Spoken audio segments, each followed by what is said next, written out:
yung sinasabi ng Korte Suprema, kasi nanggaling na po sa Korte Suprema yung pananalita na ito eh.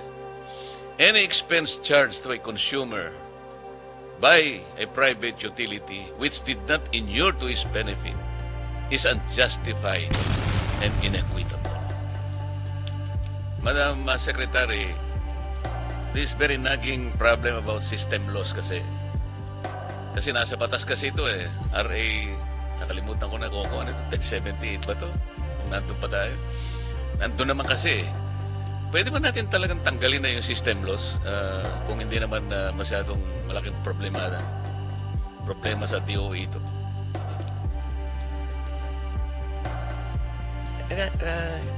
Before ERC, Mr. Chair, I'll just add to the problem of system loss, Mr. Chair. There's also tax on top of the system loss. Also, yun na nga, only in the Philippines. Yes, sir. May system loss ka na, pagkatapos yung system loss meron pang tax. Hindi ko maintindihan talaga yun. How can you tax something that does not exist? Yes, Mr. Chair. And on the system loss, there has to be a balance. I think Chair Nino can explain better. Because the lower your system loss is, it might be also costly sa DU. So, I'll leave to Chair Nino, sir. Yes, Mr. Chair. Insofar as system loss, dahil natural yung ibang component ng system loss, talagang hindi may iwasan. But it can be minimized. And to minimize it, kinakailangan din na mag-introduce ng capital expenditures ang distribution utilities or kaya pababahin yung kanyang pilferages. So may katumbas yun. So kakailanganin lang na balansin po. Yung balancing kasi ang problema, Chair, dahil sa katulad nga niyang pilferage. Nangyayari naman talaga ito, lalo na sa Valenzuela at sa Caloocan. Hindi mo narinig, Mr. Chair, Buti na lang hindi mo narinig. Itong mga pilferage sa electricity, sabi ko marami yan kako sa Valenzuela at sa Caloocan, Hindi ko lang malamang alin yung mas, Hindi to kontrolado ng distribution utility. Talagang maraming nagnanakaw na kuryente. Kaya lang, para ipasa natin doon sa pangkalahatang consumers naman, wala namang kinalaman sa... Siguro, kung ipasa mo doon sa nagnakaw, okay lang yun. Pero wala namang kinalaman sa pagnanakaw. Pero nakasama sa pagbabayad niya ng kuryente, yung ninakaw ng kapitbahay niya. This is something that is very, very inequitable. Kaya, sa pagbabalanse natin, sino ba yung pinoproteksyonan natin?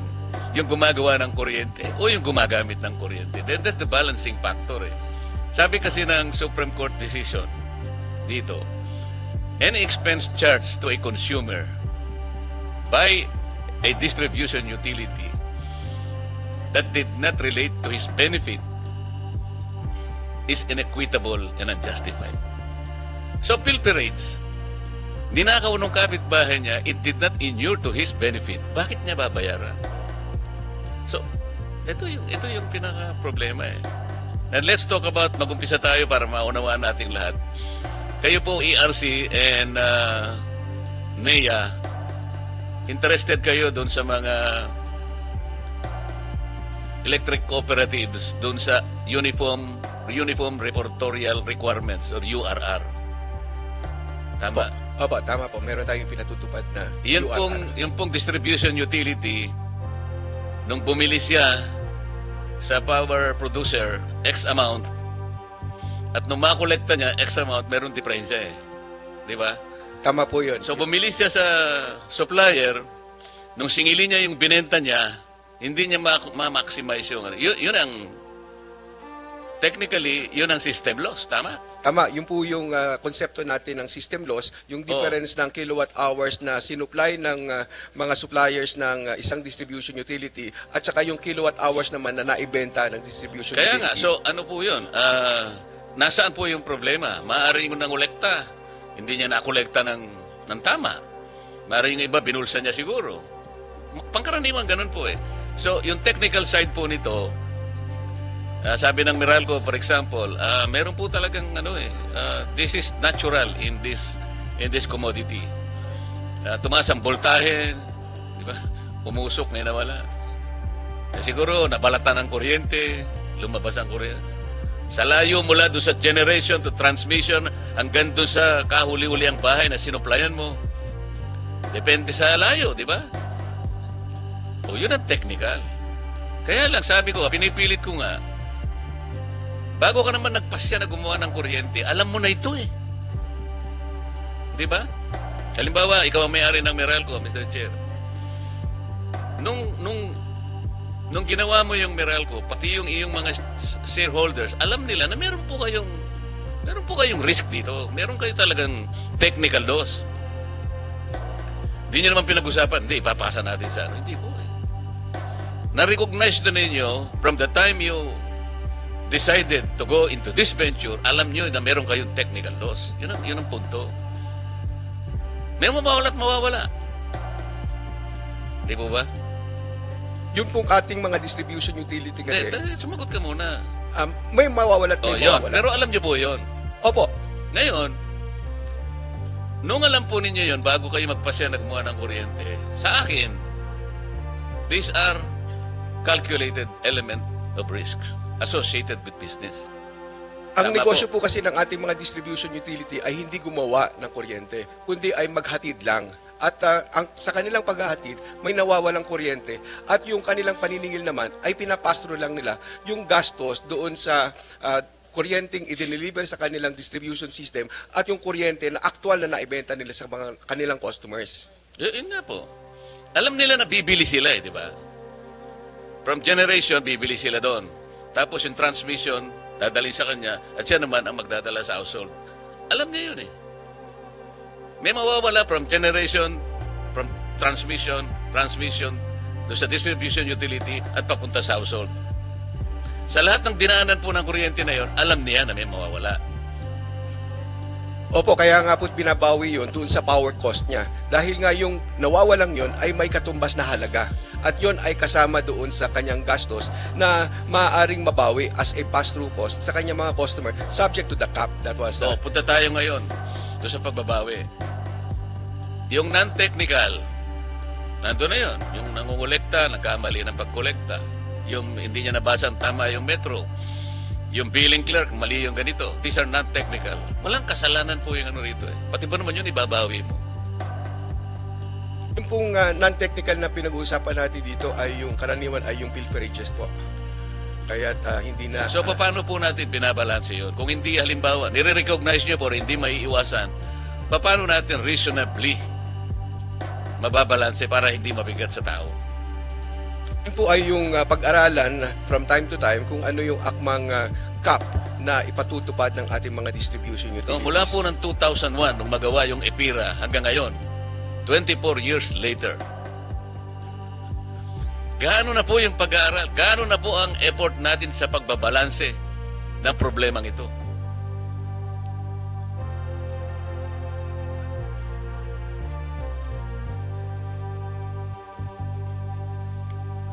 Simula po tayo sa mas matataas na cap at nitong 2018 po ay nagkaroon nga ng pagtatakda ng bagong mga caps, mas mababa na, nasa 8% na.